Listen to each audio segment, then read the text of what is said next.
Hello everyone. This is lecture number 6 on Kannon-gyō, and today is November 26th, Wednesday, one day before Thanksgiving Day.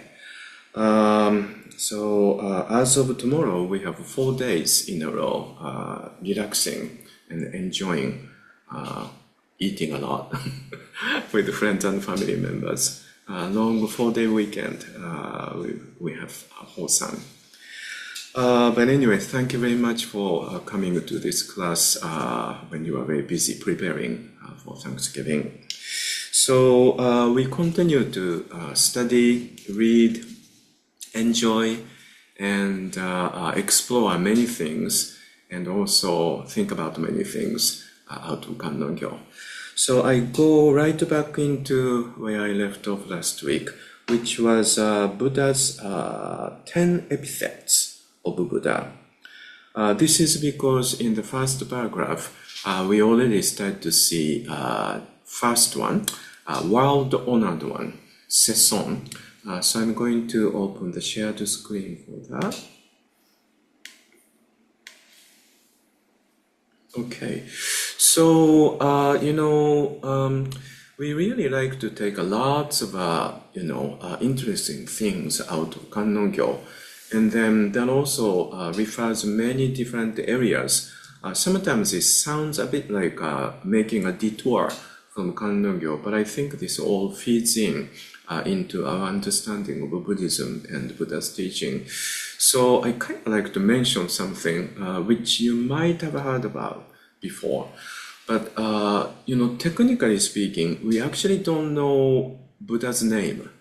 Did you know that? Technically speaking, we actually cannot prove there was somebody we currently call Buddha really existed or not. But for this portion, almost more than 80% of all the scholars and practitioners, scholars combined, have agreed and made a consensus. We all believe there was somebody we currently call Buddha did exist, because there are quite a lot of proof, from many areas of the researches and study, which I mentioned last week. But I think this is very interesting because if we do something like this in other religions, that's supposed to be a blasphemy. But on the other side, we are actually encouraged to get into those areas of doubts. So this is also a very characteristic, way for Buddhist practitioners to practice and study. So therefore, there are so many names we have actually received previously as Buddha's name. For instance, I think many people in Europe and also English-speaking world, because of the Hermann Hesse's book, Siddhartha, many people think that's Buddha's name. But actually, Siddhartha means accomplished one. So therefore, I don't think, in Japanese way of naming sons, it is possible to place some kind of a parent's wish into the name. So, for instance, in Japanese word, particularly for, boy's name, Tatsu is accomplished. So therefore, there are names like Tatsuo that makes Tatsu into boy's name. So his name is accomplishment or accomplished one. Or Tatsuya is also quite a popular name and utilizes that kanji. But I don't think it happened in India at that time. So obviously, it's a nickname that was given to Buddha later on. And also, another word, obviously Buddha is after Buddha became an awakened one, etc., etc. And then, so therefore, out of all of those many names, another one is Shakyamuni, of course. But Muni is a sage, a sacred one. And then Shakya is the name of the clan. So obviously that's, latter years, latter even centuries given to who we are calling Buddha later on. So therefore, we are currently making a consensus, probably the closest way to call him based on the history would be Gautama, because Gautama is the name of his, obviously, either clan or family name. And then in the old layers of Pali Canon, there are some people calling him as Sharam Gautama. So therefore, Gautama, the spiritual seeker. So recently, among us, there's a tendency that we call him as a Gautama Buddha. When we are talking about the Buddha as a historic person who basically founded the foundation of our understanding of the teaching, we call him as a Gautama Buddha. So that's why you hear me referring him as a Gautama Buddha instead of Shakyamuni Buddha, Siddhartha, etc., etc. So therefore, these epithets are kind of interesting to understand, how people actually saw him. So first one is Tathagata. And Tathagata is something I just already explained. Out of the 10, these are also quite old way of talking about Gautama Buddha. But there are some of them are still quite often used. And you are probably familiar with these words because you have read many Buddhist texts, and in many Buddhist texts he's referred as Tathagata. And another one is, I would say, Ogu, Arahat, is also shows up pretty often. And if you're somebody who has studied Prajnaparamita Sūtra, in Prajnaparamita Sūtra, he's often referred as Sugata. I think other one is, of course, Seson. Seson often shows up very often. It's Bhagavan, or Bhagavan is the original Sanskrit. So let me kind of go through one-on-one because it's quite interesting. Next one, Arahat. If you are somebody who has been studying for Buddhism for quite some time, you probably understand that Arahat was, initially Buddha was Arahat.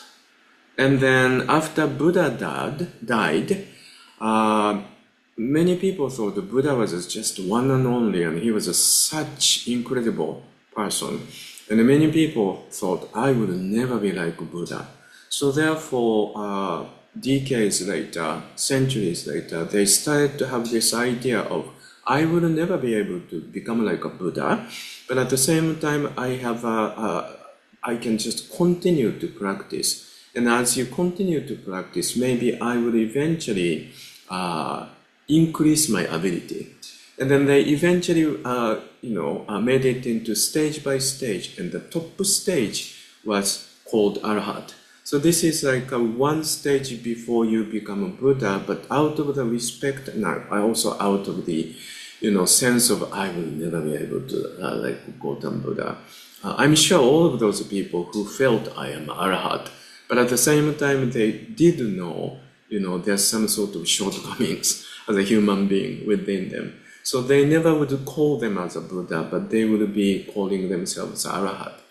Now, this Arahat actually means someone who's worthy to receive offerings. So therefore, in Chinese translation, they did two things. One of the things is, of course, transliteration. And in transliteration, it becomes Arakan instead of Arahat. Now you start to kind of associate the word with one of the fascicles in Shobogenzo by Dogen. But originally this means Ogu is someone who's worthy to receive, in another word, food and drinks to sustain their life. Now, this word Arahat in Dogen's sense, it is all of us who raised bodhicitta and then, seek for Buddha's way. So this ogu starts to change. All of those names, there's an origin, and the meaning continues to change and widens and deepens. One of the things I was thinking about today, looking at this episode, is, recently we don't really meet up with all of the Dharma sisters and brothers in Sanshinji anymore, because Okumura Roshi retired and he's no longer available in the temple.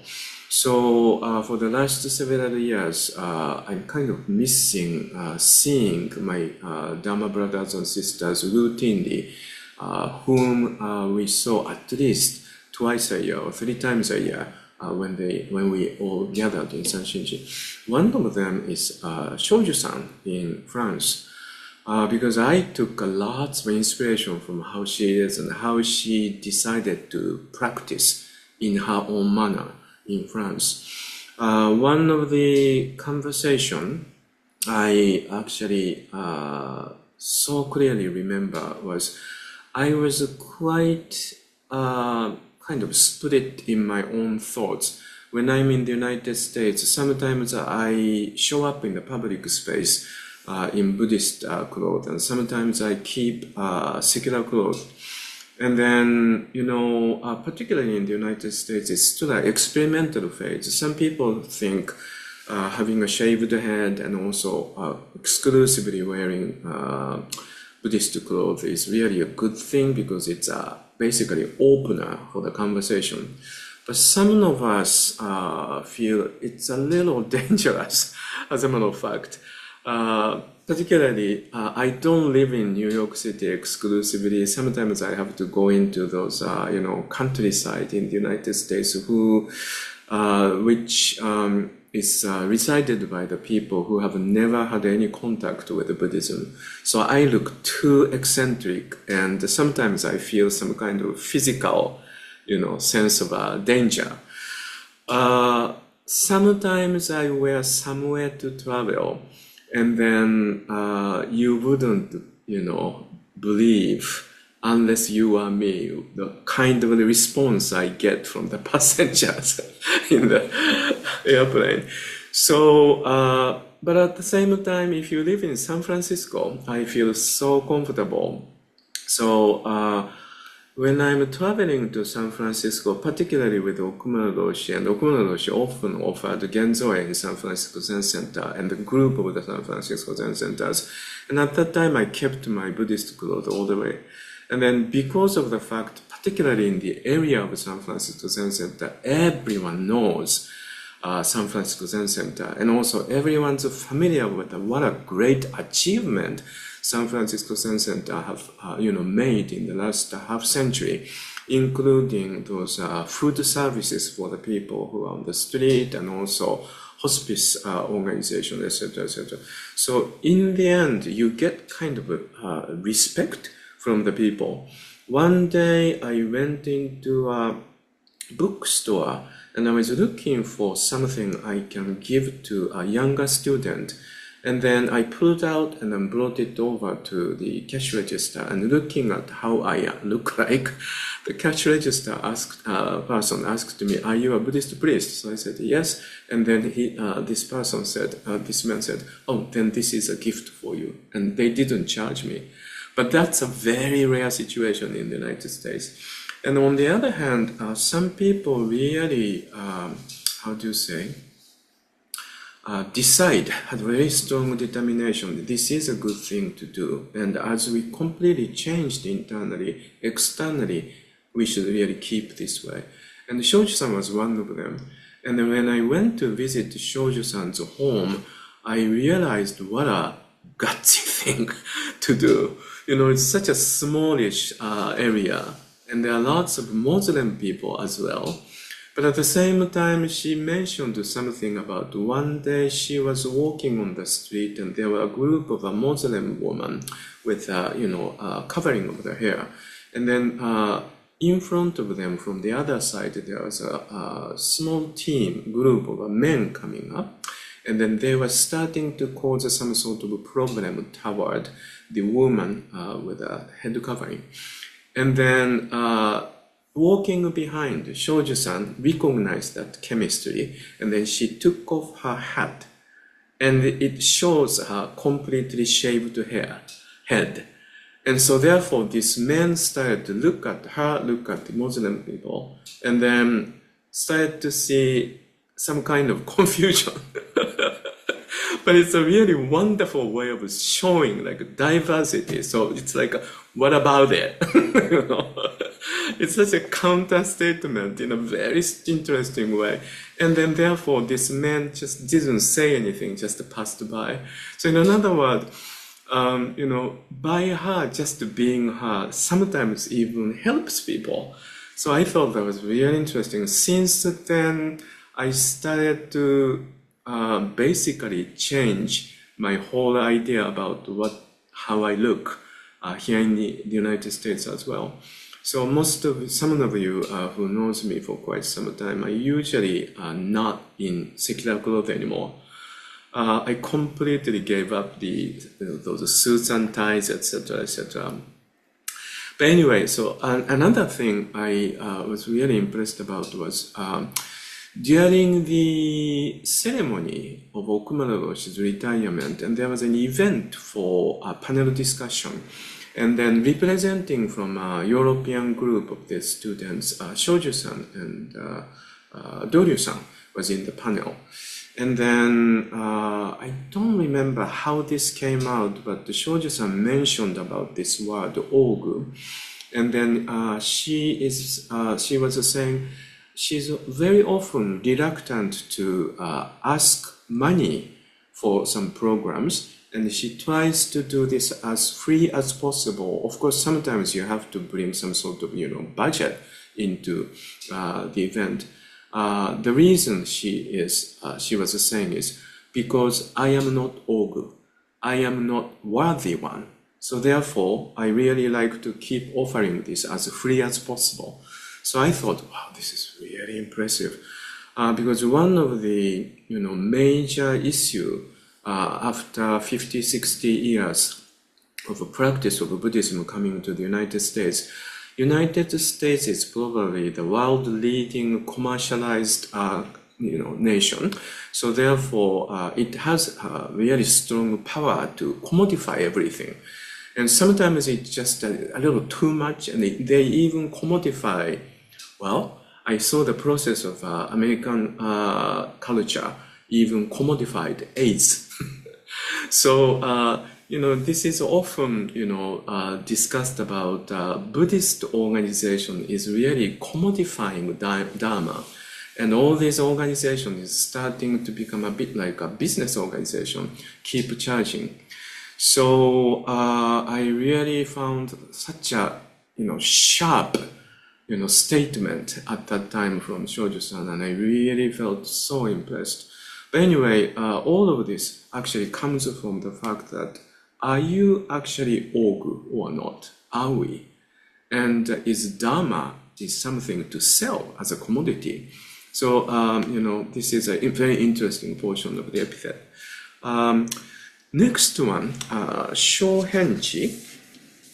This means sho is correct, and then hen is basically, how do you say in English? Impartiality. So it entices everything. So in another word, this word means someone who correctly clarified entirely. So that's the word. And then next one, this is also not commonly used recently, but this is a very interesting translation. Myo means wisdom. So in other words, this is a study portion, right? And then gyo means practice portion. So this is an action portion. And this is soku, meaning fulfillment, completion. So this is somebody who also has a incredible deep wisdom, but at the same time, this is not the heady wisdom, but it is also manifested. So that's his name. I think this is a very important portion. Another one, Sugata, comes from a very, very old Indian expression. And so therefore it shows up in very old layers of Paricanon, and also, for instance, Prajnaparamita Sutra.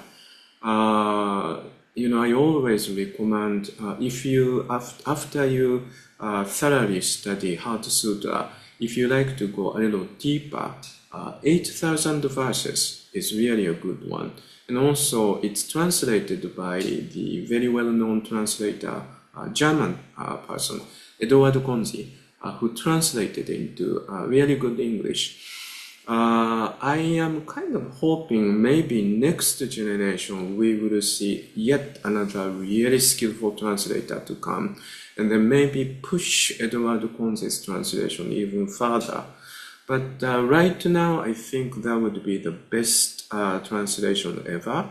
So I can really recommend you to read it and then study it. And then if you do, even those longer Prajnaparamita Sutras did start with a short expression in verse. So short expression in verse is the older layer of Prajnaparamita Sutras, and very often in older layer, Buddha is referred as a Sugata.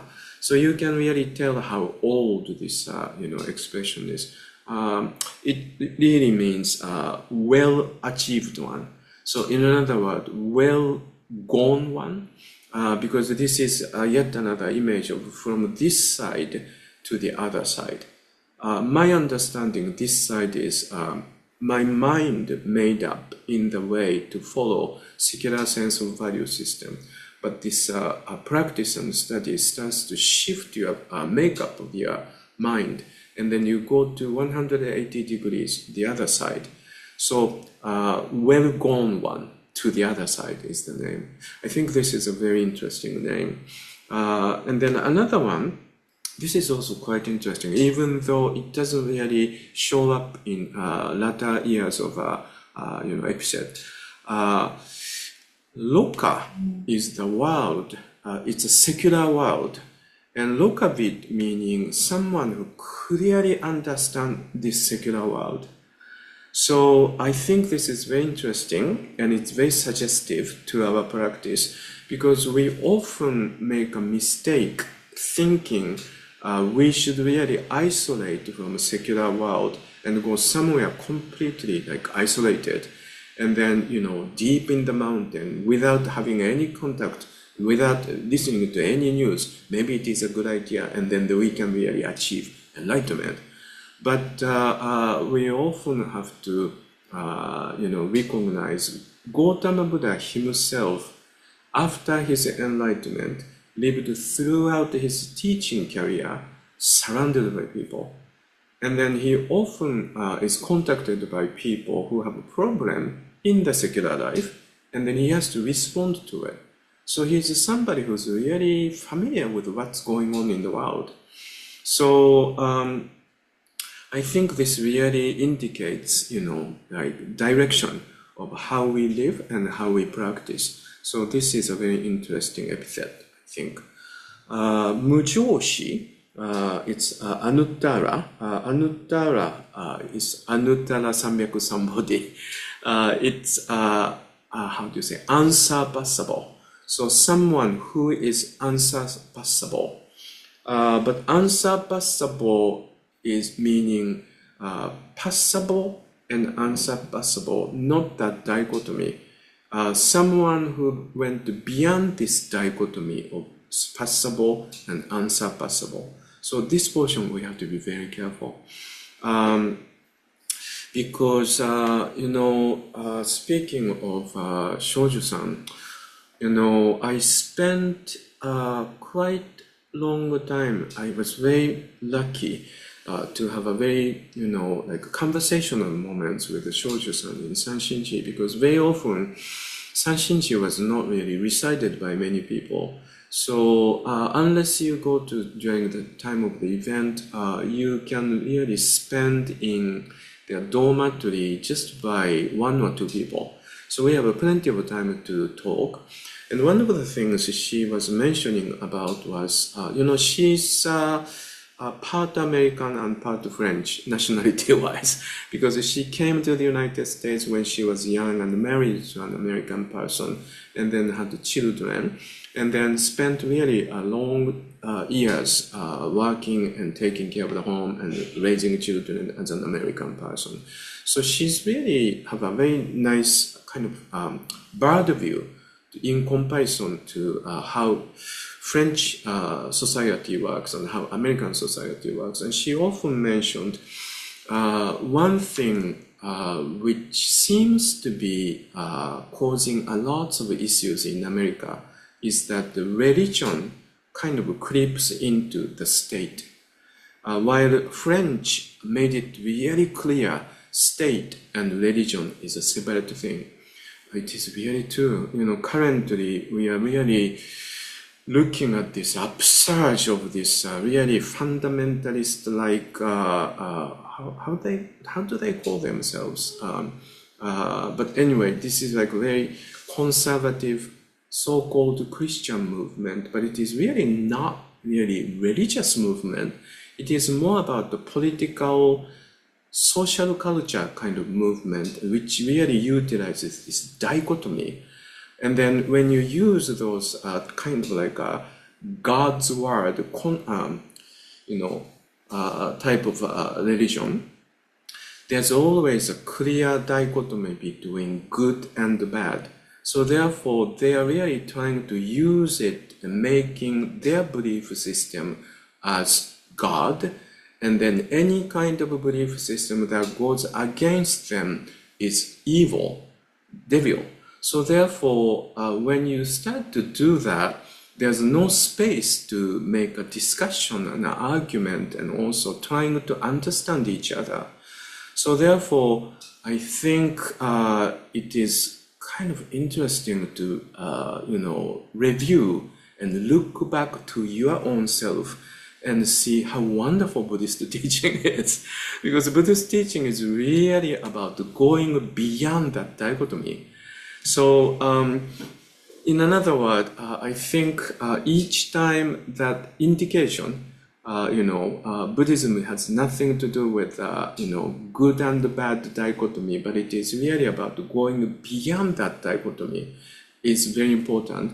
And when the word shows up, I really like to pull that up. So in another word, this mujo, very often as mu is negation, you often think it's something about there's some kind of a barrier here, and then you go beyond the barrier. So therefore, there's an unsurpassability and passability, but it is not about that. When Buddhism says something like unsurpassable, it is meaning beyond those dichotomy of passable and unpassable. So this is the same as maha. Often it is translated as great, but when Buddhism says maha, it is not about great vis-a-vis not great. It is beyond that dichotomy. So again, I just wanted to emphasize that. Next portion, this word means someone who trains the people really well. So originally it is like animal trainer, someone like who trains a horse into really useful horse. But in this case, it is about me being trained, but not really trained to get something. But the Buddha kind of trains our mind in the way we can see the reality clearly. So in that way, this word is came one of the 10 epithets of him. It is pronounced as Chogo-jobu in Sino-Japanese translation. Again, this is really not utilized very often in Mahayana Buddhism later on. Next one is Tennin-shi. This is also very interesting. In Abhidharma, as you probably know, very often Buddha teaches human and heavenly being, right? Then of course, I think originally this heavenly being meant something else, but in Mahayana Buddhism, this heavenly being, people like, I don't know, I don't think I'm a part of it, but in the United States, there are a group of the people who, let's say, refer to themselves as upper middle class, or sometimes 1% of the people, or billionaires. Those people actually do not have any, I don't think they have sufferings and pains. They're really, fine with their lifestyle. But then, if you don't really recognize there's a dukkha, nothing really starts to happen. So in another word, I think Buddha was somebody who was really skillful, not only speaking to the people who really have this sense of, gap or pains and suffering, or dukkha, shall we say. We will talk about dukkha later. But also at the same time, someone who really didn't recognize that. Well, Buddha himself was someone like that. He was a prince. And for a long time, he really didn't recognize there's such a thing like a dukkha, But somehow he is quite skillful to point that out and starts to create the first portion of the question into your mind. So I think this is the word ten ninshi. So in another word, ten is a heavenly being, and nin is a human being, and for both he was great teacher. Ten ninshi. The last one, he was widely respected. So this word is translated as a sesson, direct translation, world honored one. So this world honored one, sesson, seems to be one of the favorite way to call Gautama Buddha in Mahayana Buddhist texts. So you see this very often. And of course, it goes into Zen text and goes into Dogen's text. So I think this is a good one to remember. I would say Tathagata and Sesson. Tathagata is Nyorai, and then Sesson are top 2 out of those 10. But anyway, I think this is very interesting.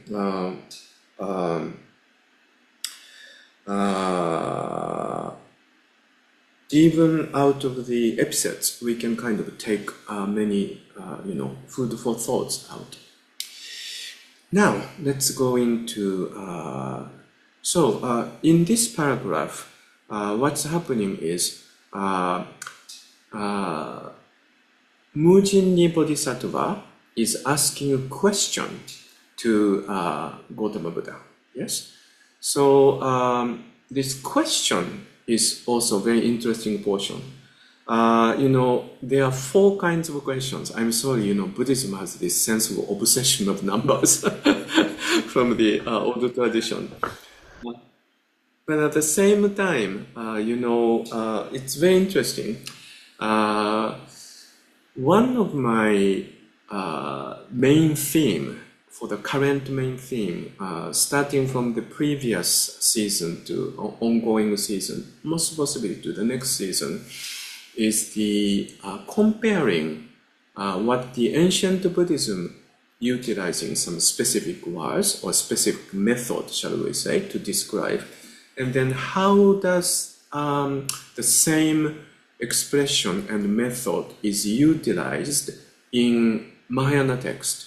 And then you will see the development or evolution or sophistication, the process of the sophistication of the teaching very clearly. So that's something I really like to do. And also, for instance, currently we are studying Lotus Sūtra, which is Kannon-gyō, and also Avatamsaka Sūtra.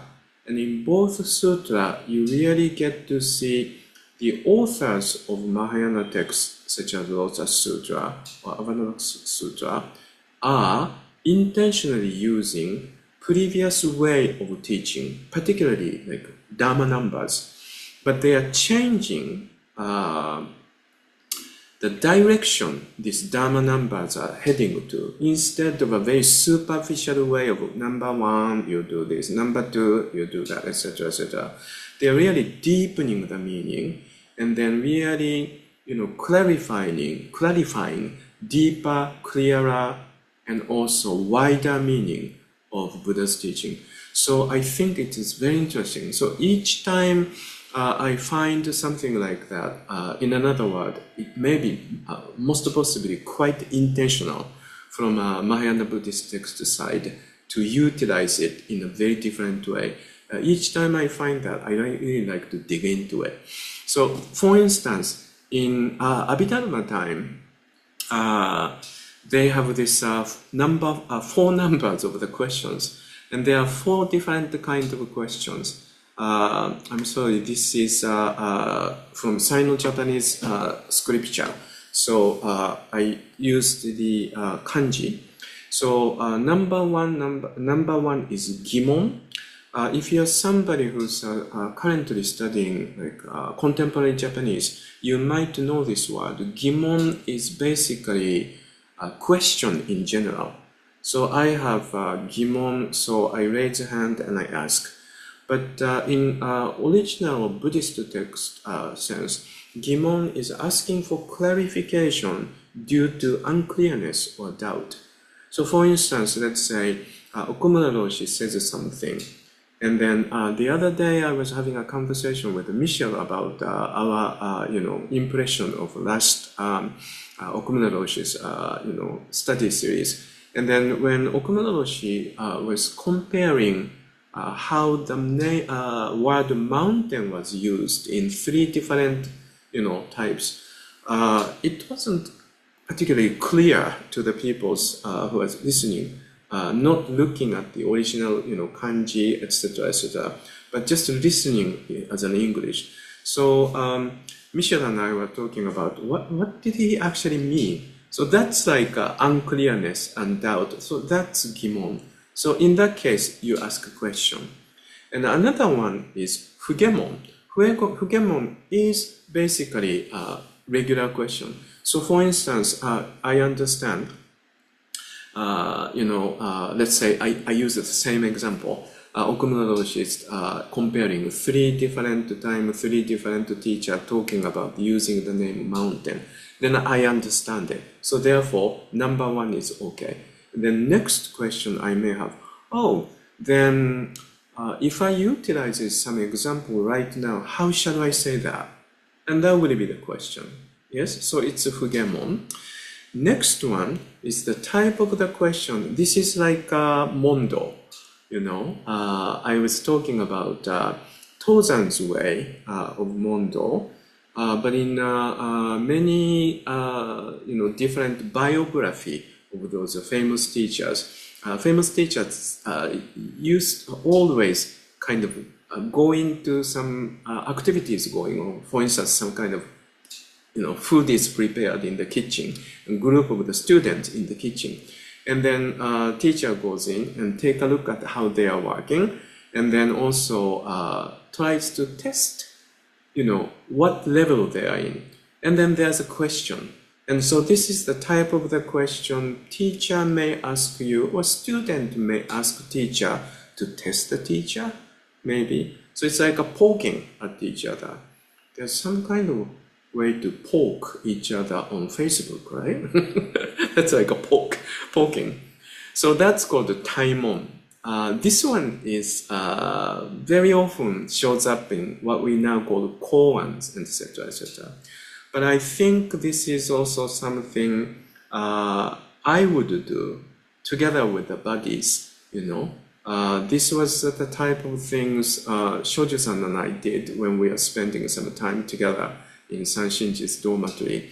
And when I have some time together with the Sangha members in New York, we are basically talking about something kind of broad, some kind of events that are happening in our society, etc. But then sometimes it changes into more like a Zen conversation.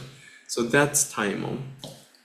And another one, this is interesting. Fukimon is asking for the others who are in the audience. though you yourself already understand it, but you kind of become, what's the English word for this? There's some word for this, right? You pretend as if you don't really know, and you ask a question. But it is really not for the teacher to clarify, but it is more for you kind of sense in the audience, people are not really listening to it and understanding it. You sense that very often when Okumura Roshi is offering the lecture series. Even it is online, sometimes it's kind of fun to look at how they look like online. The audiences are looking like. Okumura Roshi is talking about something very kind of difficult to understand. And people are like, right? And then you feel a little awkward to ask that. So sometimes some senior students plays a little dumb on purpose for helping the others, and you ask a question. So it is like a typical thing Shariputra seems to have done in historically. So interesting portion. Again, I'm going to try to combine ancient Buddhism and Mahayana Buddhism, how to read, how to see. So in ancient Buddhism, as an actual historic person, Shariputra seems to have functioned that way. So therefore, in all the layers of Paricanon, Shariputra often plays dumb on purpose so that his juniors can also understand, and he raises his hand and say, will you please clarify again, etc. I think that's a wonderful thing, and we can all learn from Shariputra. I know the people who are listening to this lecture series, many of you are already in supervisory position and also teaching position.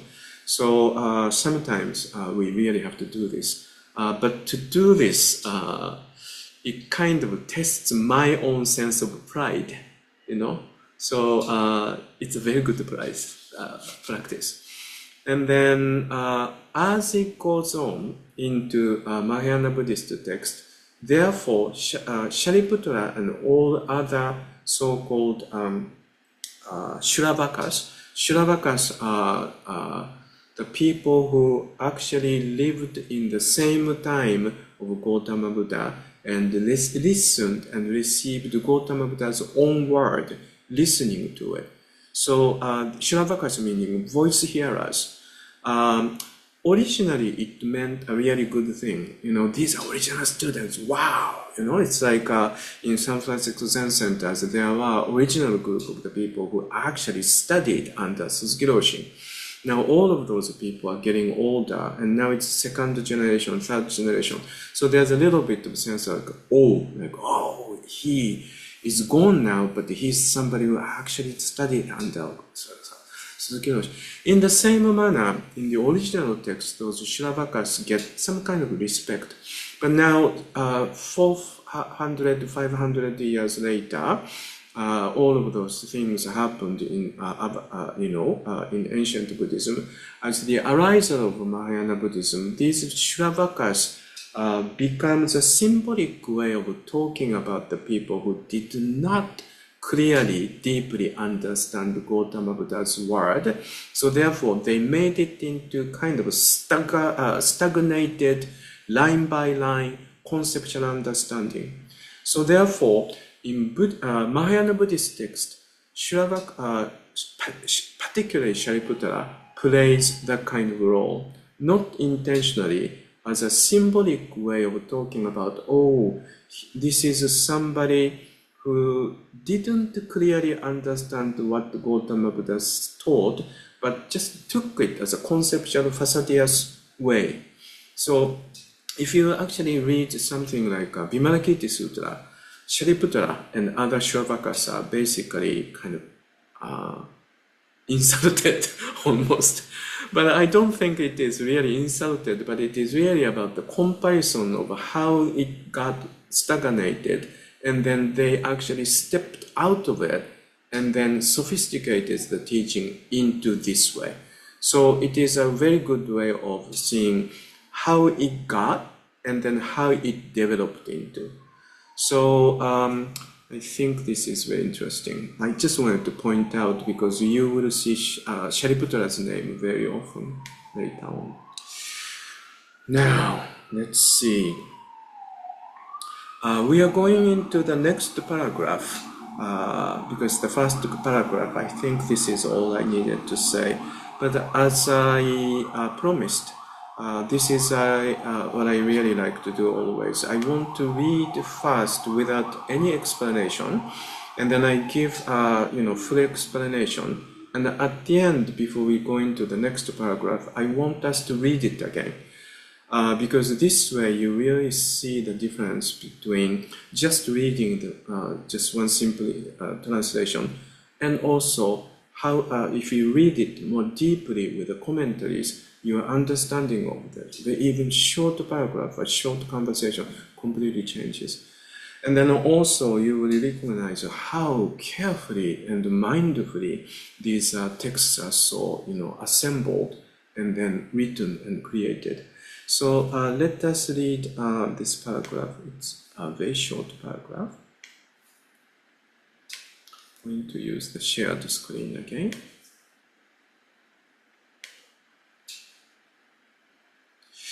So at that time, Mujinni Bodhisattva immediately rose from his seat and bared his right shoulder, and folding his hands in gassho, turned toward the Buddha and spoke thus. In another word, asked the question, World Honored One, for what reason is Kanzeon Bodhisattva named Kanzeon? And then Buddha answers. This is just one simple question, but it's just loaded with such interesting things. So I just wanted to mention that. The next paragraph we are going to read. It looks very different, don't you think? The first time you were looking at this first paragraph, you probably didn't pay much attention because you just simply thought this is just an opening a story. But actually it isn't. So it's very interesting.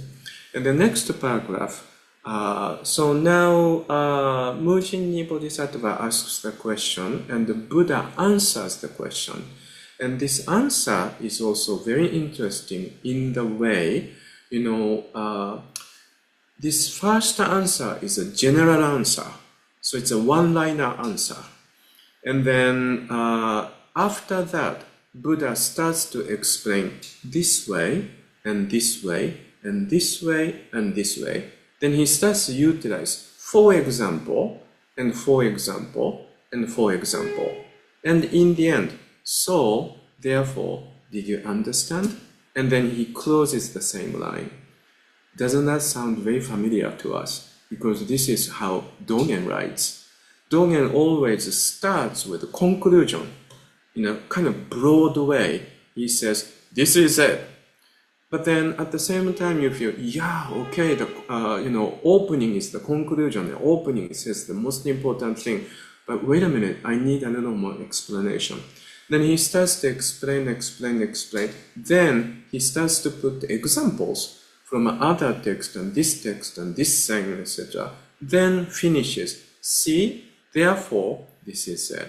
So I think Dogen's writing is very, very similar. I cannot really clearly say Dogen actually learned how he writes, how he talks from Mahayana Buddhist texts. But his biggest influence is, of course, Lotus Sutra. So therefore, there's some sort of link, maybe intentional or unconscious, or not intentional, or conscious, unconscious. So there's a little bit of link there. So therefore, for us as a reader, it's kind of important to know this first one is a broad answer. So it says, let's see. Again, I just like to pronounce the original word for the people who are eventually going to Japanese monastery for your mandatory stay in the process. So, 前南市脈有無量百千万の衆生、重症空の門税関税音坊さ、一心称名関税音坊さ、即時関税音章、Kanzeon-gyō, Kaitoku-ge, it is more like with Mokugyo. I have Mokugyo here actually. It's a good break to do this. So it would sound like Zennan shi nyaku muryo hyakusenman noku shujo jushoku no monze kanzen onbosa Issin shomyo kanzeon bosa sokuji kango onjo kaitoku-ge. You have this word in your mind after staying there for 6 months. Suddenly, kind of abruptly, starts to show up out of your mouth while you are kind of cooking or walking. But anyway, translation here is good son. Oh, I don't have to say too much about this good son, but just very briefly. Good son is, in this case, translation of Zen Nanshi. Zen is good, Nanshi is men. And then particularly this word shi indicates small one or little one or junior one. So therefore the translation is good son. Originally, when Gautama Buddha started to teach, the first group of the people were, someone he knew from the society. So therefore, originally when he says something to these people, again, as a fundamental information, Indian language has lots of words to refer to the people you are speaking to.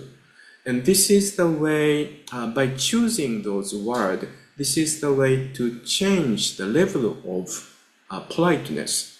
I don't think English for the process of evolution of the language needed to do that, because particularly in American society, it is really started from breaking through those hierarchy anyway. So therefore, it didn't have to develop that. But for instance, in our society, sometimes we refer to the people, hello, my dear, or hey, sweetie, or, honey, or my dear, or dearest one. Or sometimes you say, hey, buddy, hey, dude. That's what. I'm sorry. Barney Glassman used to use that word, dude. But anyway, in Indian society, there are lots of those words. And then depending on, sometimes it is very difficult to translate them into English. So currently, Michelle and I are struggling to offer new translation of Mahaparinibbana Sūtra, because all of those, speech start with, let's say, Gautama Buddha starts to say something by calling out those names, or someone comes to Gautama Buddha and starts to refer Gautama Buddha by some word. And then that actually shows all of those, dynamism between the two. Now, this one, Zen Nanshi, I forgot the original Sanskrit or Magadhi, but it actually means, really means, young men from good family. So you feel a little offended by this, but you really have to understand the first group of the people were upper class boys.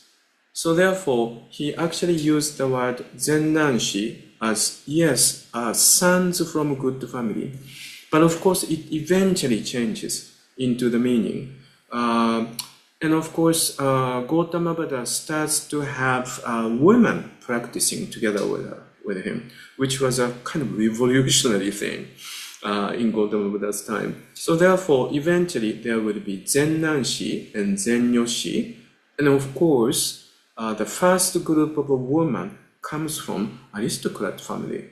So therefore, the original good daughters, good woman, good men, originally this good means good family. But eventually it starts to spread to all the classes of the people, and then he may be using this Zennanshi same way, but in this case, sons of Buddhist teaching. So it really starts to stretch. So therefore, by this time, currently in this storyline, the same, calling outward Zen Nanshi is utilized for this Bodhisattva, Mujini Bodhisattva. But this also does mean all of us, regardless what kind of background we have, all of us who are sincerely studying and practicing, Buddha's teaching. Sorry, I went on and on and on. So, good son, if there are countless hundreds of thousands of myriads of quotes of living beings suffering from pain and distress, that they hear the name of Kanzeon Bodhisattva and single-mindedly call upon this name, Kanzeon Bodhisattva, will instantly perceive these cries, and all will be liberated. In short, I mentioned this Kanzeon Bodhisattva, Kanzeon. We should read this as, let's say, Shikanta Zazazen, or the quality of the Shikanta Zazazen, which actually means the core of the Buddha's teaching. And the core of the Buddha's teaching is Shanyata teaching. Core of the Buddhist teaching, Shanyata teaching, meaning interrelated origination. So therefore, if you single-mindedly focus on that quality, on that prajna, which actually means if you clearly understand and practice Buddha's teaching, then all the problems are gone. That's the first statement. Isn't that kind of incredible? It's a broad statement, but it is really saying, yeah, there are lots of pains and sufferings and distress and dukkhas and etc., etc. But these are all solved by Buddha's teaching. It's a really broad saying, but first of all, I think the first word I really need to put out is this word, of course, kuno. I actually made a note, so I'm going to change the shared screen. Okay, hold on.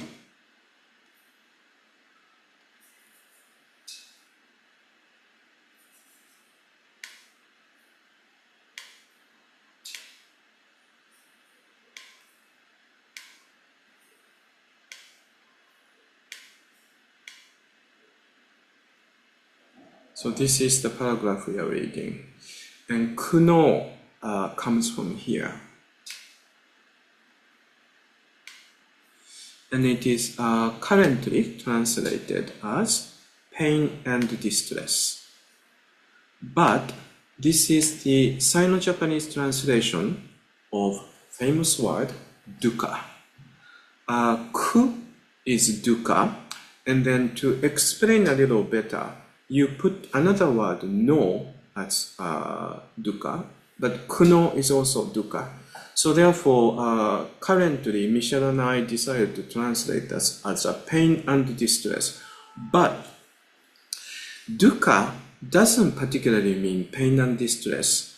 I think this is very important to learn that this chapter starts from dukkha.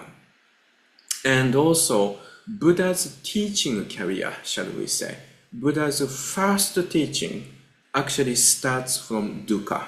Do you remember? Buddha's one of the first teaching is now called Four Noble Truths.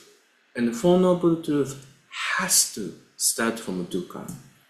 In another word, our practice, our study, actually has to come from dukkha.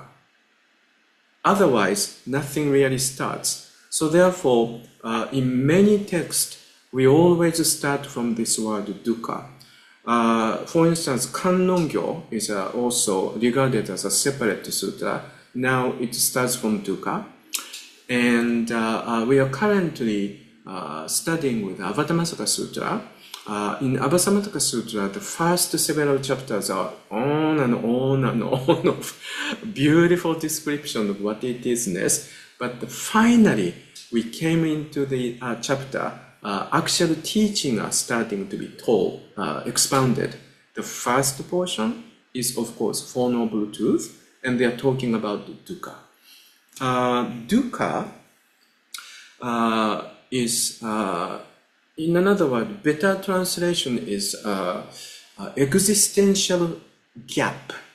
As soon as I think there's a static sense of I, there's a little bit of a gap between I vis-a-vis what I perceive. So in another word, currently in Japanese Buddhist community, entirely in Japan, when you ask the question to any kind of teachers in proper Buddhism, what is this dukkha? And then they will say dukkha means things don't go along with what you wish. So that's the original meaning of dukkha. And also this is as soon as I recognize my static I. So therefore it is establishing identity. And then also this is what I want. This is what I don't want. And this is how I want it to be this way. So therefore, this is appropriation. So in another word, as soon as you establish identity appropriation, you recognize things actually don't get along with them. Sometimes it does, but it doesn't last very well. So that's dukkha originally, okay? So this is very important because Buddhist teachings fundamental. First portion is, what is this I? Remember?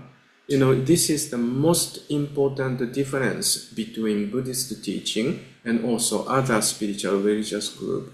Other religious group, when you start to have this dukkha, you feel there may be some way or something or someone who can fix it. So you go outside of you and look for, let's say, commandments to follow, or rules and regulations to follow, or, some powerful god to take refuge in, or deities to keep praying for what you really want or what you really don't want, etc., etc. But instead, Gautama Buddha thought, wait a minute. To start with, instead of establishing this hypothetical self, I, let me think about this clearly. So what exactly is this I? So he goes internally, and then he starts to discover this what I actually means. So therefore, you really have to start from there. So in another word, in many senses, Buddhism has to start from dukkha, in another word, yes? And now, traditionally, even from the old time of, Parikanon, this dukkha is explained, shiku, hakku. Shiku is 4 dukkhas, and hakku is 8 dukkhas. Also, it is explained as 8 appearances. This appearance is lakshana. So there's some kind of manifestation of appearances or, let's say, characteristics of the dukkha. There are 8 different categories, they are saying. And then they say first 4 dukkhas as basically principal. And then you can actually stretch into 8 dukkhas. And then you might have heard about this, but it's very interesting. I pulled this out from, I originally wanted to pull out from Abhidharma, but Abhidharma is so complicated. But many of those Abhidharma's description is also transported into other better known texts, particularly this one, Nirvana Sutta.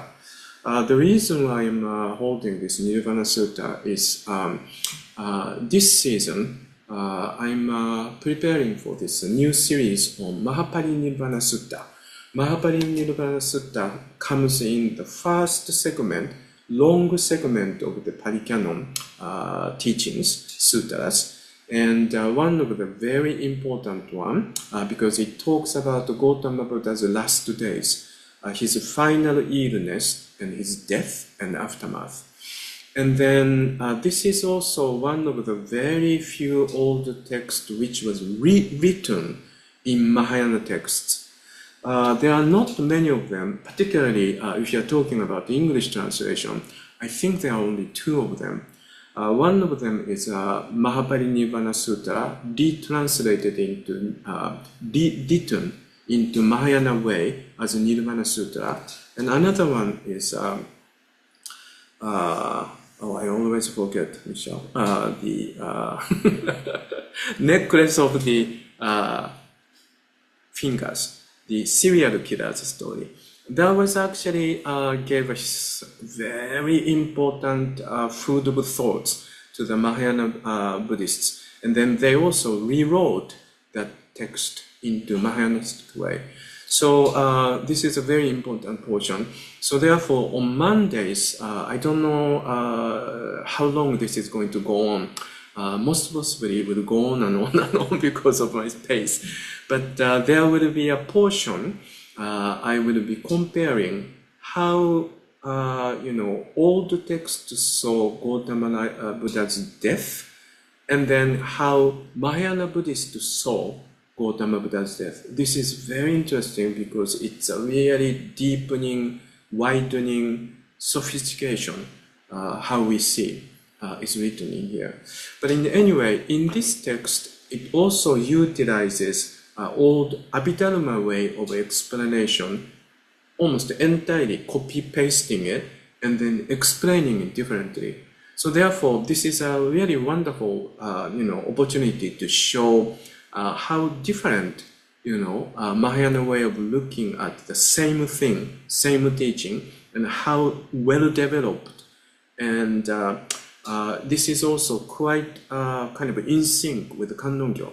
So I really like to show this. So first four major suffering is suffering of being born, and suffering of aging, and suffering of illness, and then suffering of death.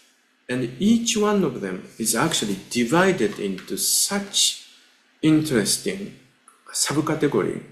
And then out of those four dukkha's, you add four more, and then that becomes 8 dukkha's. So this is a very well-known word, shikuhaku. In Japanese contemporary language, there are lots of words which originally comes from Buddhism. Shikuhaku is one of them. Shikuhaku originally means it's the category of our suffering. But currently, when we use the word shikuhaku, it's like I'm having a hard time to do something. So for instance, right now, this is my 2.5 months into promised 6 months of recovery after the major surgery. And then this is almost like a 1 week you go that way, and the next week I kind of degrade. And then 1 week, next day I feel, oh, I progressed. And then next week I feel, oh, no, I'm kind of back into first month. So therefore, I'm really struggling going to like physical therapist and trying to do what the therapist does, etc., etc. So I would say I'm doing my therapy session, my recovery process is shikuhaku desu. So, it's very difficult, something like that, very hard. But originally, it means principal 4 and plus 4, and then added 4. This is also very interesting. Suffering of parting from what one loves, and then suffering from encountering what one hates. Number 7, suffering of not being able to obtain what one desires. Number 8 is kind of strange. It adds again, repeats the same thing. Suffering of the burning urges of the skandhas, but the category is basically same thing as we just mentioned. But I'd like to explain it later. Let's take a look at each category. Uchiyama Roshi often said, when you have some kind of issues to solve or issues you like to solve, if you're facing some issues, go ask Buddhist text, because Buddhist text you can find the entire scope of human experiences. I think it is really true. Let's start from the suffering of being born. Now, suffering from the being born is such a strange way of thinking about, first. But according to Abhidharma Kosha, you probably have heard about the Abhidharma Kosha. Abhidharma Kosha is a very, very, very complicated, repetitious writing by Vasubandhu. And this is a commentary on Abhidharma. Abhidharma itself is written in such unbelievably complicated way. But also, someone like Vasubandhu trying to make it more understandable is called Abhidharma Kosha. It is called Kusharon in Sino-Japanese translation. And you might have heard Okumura Roshi, when he was a student of Kumazawa University, he tried to read it. And he said, well, I read up to 4 pages maybe, and then gave up. And I don't think you need to do that. And I also tried, and I probably went up to 10 pages, but I didn't really take in anything. So currently, I'm just utilizing something like, when I have some question about certain particular portion, I look for that page, and then I take it out.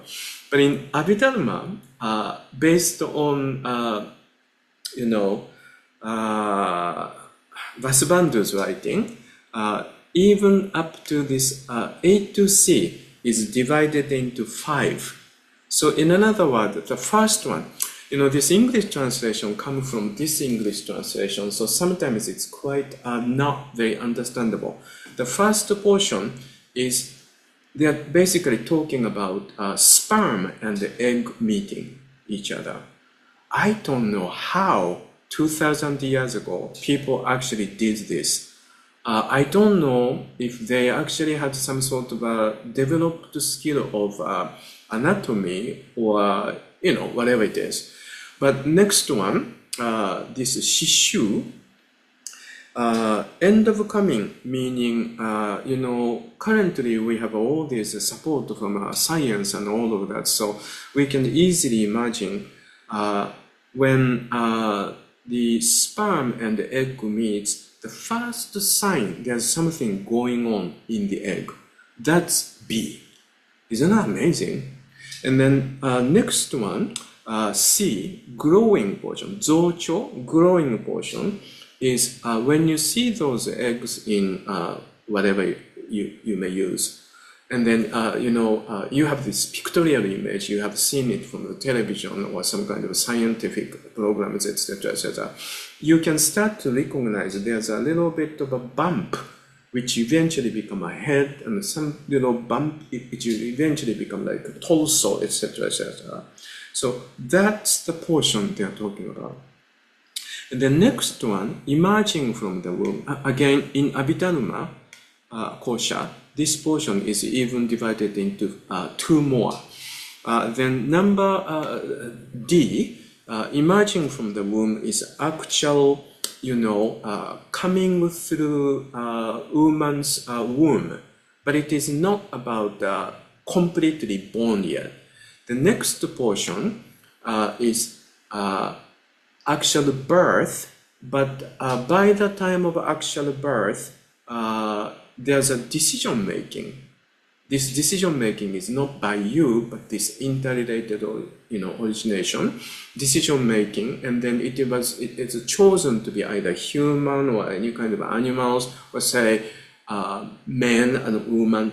So this actual birth with characteristics, even that element is added into this, and all of this is a portion of dukkha. And of course, from scientific point of view, we don't develop the type of the portion of the brain to recognize those things. But I have to tell you something very strange. I have 15 more minutes. And then next week we would go on and on and on and on about all of those pain and suffering until us. But I'm not sure if I should be actually recording this portion, but might as well. 1985 was the first time I really started to look into Buddhist organization as the inspiration that I really needed to take in, because I was really sucked into early AIDS epidemic in New York City. I actually mentioned it earlier. And then by 1990, I think, I was kind of constantly joining session there, session here. And in one of those Dharma events, I think it was a weekend retreat for the people who has HIV and the people who are caring for the people with HIV. And then speaker was Jeffrey Hopkins. You might have heard of his name, and he's the nation's leading Tibetologist. He's one of the three first students from Harvard University who gained PhD in Tibetologist when Harvard opened up that category for the first time. I think this is 1960s, I think. And one of the three dropped out, but the two remained in the Tibetan communities. And Jeffrey Hopkins and also Robert Thurman. Robert Thurman is the translator of Vimalakirti Sūtra, which I always highly recommend. And then, they have translated so much about Tibetan, theologies and also books and etc., etc. And then 1990, in this special workshop, he was the presenter. And then I had a wonderful opportunity to get to know him and explain why I joined this workshop. And we became a very good friend. And then on the process of my friend, his name is Raymond. Raymond dying on the next 3.5 years. Curious portion was as mid-1993 up to 94, Jeffrey was taking sabbatical from, he used to be heading to the Buddhist department of University of Virginia. And then one day, Raymond, I asked Raymond towards the end of his life, when he received the prognosis of 6 months, I asked if there's anything he wants to do at this point while he's still able to move, or while I can still able to help him to move. And he mentioned he wanted to see the sunset in Provincetown. The reason is very often in summertime we rented a place in Provincetown and spent some time chunk of time in summer in Provincetown. So I think that was one of the reasons, and he always was somebody who really enjoyed watching sunset. So therefore, I made a huge effort to take him to Provincetown, but by that time he was quite sick. You might have heard about this television movie called Normal Heart, which is based on Larry Kramer's famous book on AIDS epidemic. Almost everything that's depicted in that movie, depicted in the book, happened to us. For instance, in the middle of the flight, he gets very sick, and also there are lots of discrimination going on. Despite the fact that I actually initially bought a really good seat, when they discovered I needed a wheelchair for him, and then they discovered why, and he was quite obviously looking like very sick with AIDS, they placed us all the way back so that people don't see us, which was a seat right behind the toilet. So therefore, you can't recline, you can't spread your legs. So Raymond had a very hard time, and he started to get very sick and etc. So anyway, the whole trip was very, very difficult for both of us. And we finally, go to Boston and changed into a small aircraft. And then arrive in Provincetown. And the next thing that was very difficult was he can't walk to the beach. So therefore I had to somehow look for a drugstore. I can rent a wheelchair. And I did that. But by wheelchair, walking throughout that narrow street of Provincetown to, the beaches and etc. So it was very difficult. So in the meanwhile, Jeffrey, out of the blue, sent me an email to check out how we are doing. So I called him right away and asking him, is it ever possible that you can actually come all the way from Virginia to Provincetown by car and help us, help him to bring, help me to bring Raymond to this northern edge of the Provincetown, where all of this goes like this way, so you can see sunrise and sunset above the ocean. That's where he wanted to do. And Jeffrey actually did it for me and for him. So then the last portion was he asked me, would you like to come and visit me? And he actually had this house converted for Dalai Lama's students. So therefore it's painted into like Tibetan colors. And there's several rooms where monks can stay. And then also he had this huge library where all of those scrolls of the Tibetan texts sent by Dalai Lama. And then he's just studying and translating all day. It was a wonderful situation. And then, therefore, we had lots of time to just sit back and relax and talk. And at that time, in 1983, I had an accident and I was in, unconscious. I wouldn't call it as a coma, but I was unconscious for 3 days, 3 nights. So therefore, medically speaking, I was in coma, and medically speaking, for very few moments or so, my vital sign also disappeared. So in another word, it's a bit like what people call near-death experience.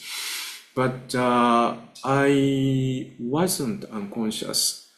And then, of course, I wasn't unconscious just sporadically, I remember. And I guess I was unconscious for most of the chunk of the 3 days, but portion of it, I wasn't unconscious.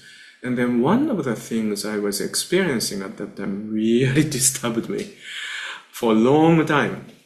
And then I really didn't have a person to talk to until this visit to Jeffrey Hopkins' home in Charlottesville.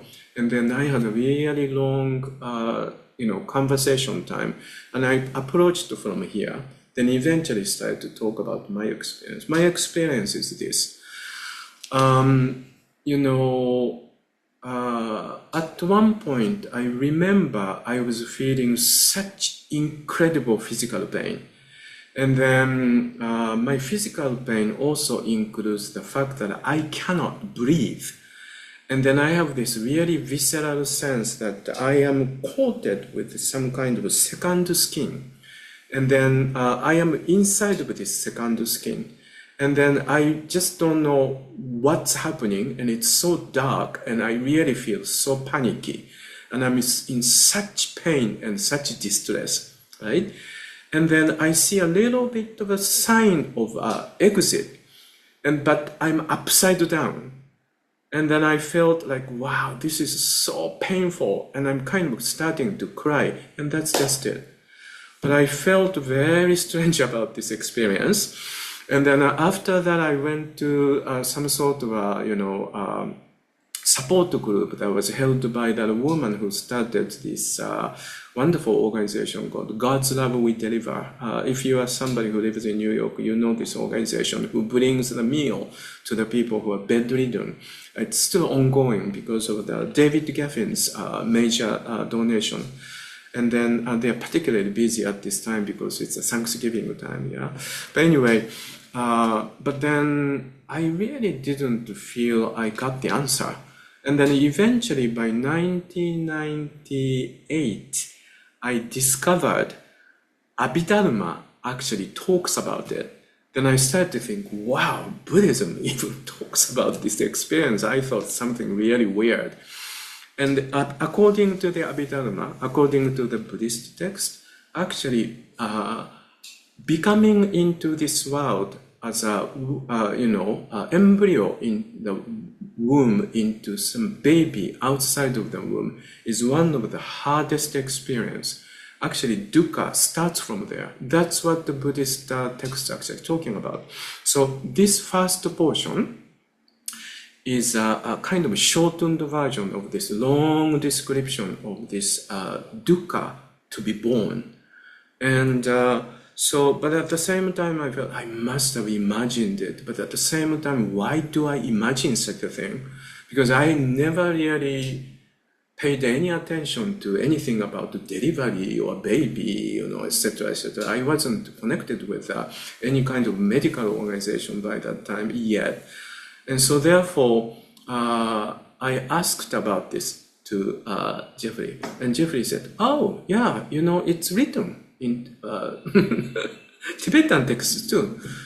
It's simply that the old memory as being born just returned.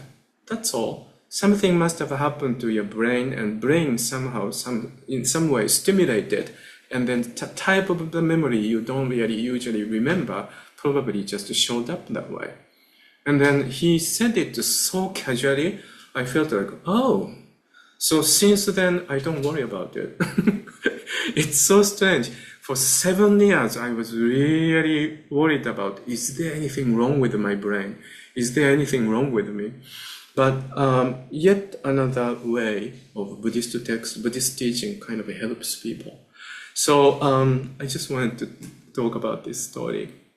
You may first see these 4 dukkhas, and you may see the first portion is very strange, but I don't think so. I don't think this is strange. So let me continue a little more. I have a few more minutes. So I'm going back to share the screen.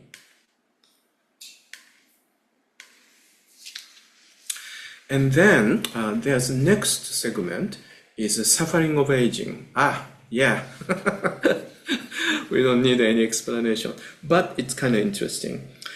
First of all, in the Buddhist sense, being born and growing, meaning each moment we are walking toward death.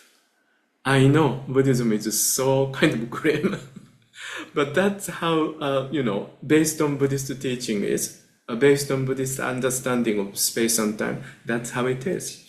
So, I don't know if you know this, but in Japan, in the Buddhist community, in New Year's, you say Happy New Year in among Americans. And I think all of the, traditions say something about the happy or merry or whatever it is.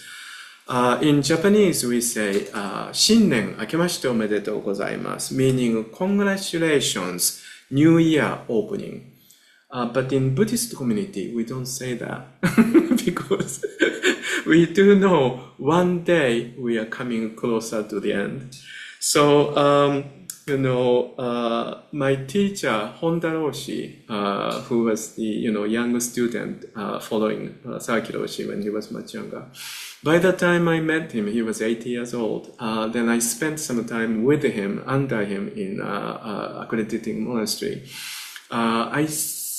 One particular year, I spent throughout end of the year to New Year to, the whole process of that. At that time, Honda Roshi said, Sawaki Roshi often said it is so stupid to say congratulations, omedetou gozaimasu, in the New Year. Knowing very well, I say to you, omedetou gozaimasu. That was so funny. It's very interesting. In Japanese language, tomorrow is written as, tomorrow is ashita, right? And then tomorrow, ashita, is written as bright day. So we often jokingly say, we know tomorrow we are one day closer to death, but strangely, tomorrow is written as bright day. And it is so interesting to experience, for some reason or another, tomorrow feels that way from time to time. I think this is shiki sokuze, kuku sokuze shiki. Form is emptiness and emptiness form. Knowing very well it is all empty, but at the same time we are manifested as some being out of this emptiness. So therefore, taking care of this, momentary being very well, for a very wholesome way, is also part of our task. So yes, tomorrow we are going to one step closer to death, but at the same time, tomorrow is a bright day. Yes, it is stupid to say omedetou gozaimasu, congratulations in the morning, but at the same time, let's say congratulations, we have yet another day to study and practice Dharma. So, I think time is up. So we will continue this conversation about pain and suffering on next week. And by the end, what we will probably most possibly feel is, wow, Buddhist text really covers entire human experience. And also, last portion, I really like to show you in comparison to old Abhidharma way of looking at this and the new way to look at this from Mahayana text, how we see this dukkha a little differently, a little more deeply. So that's our next week. Okay, thank you very much, and I hope you will have a very happy Thanksgiving.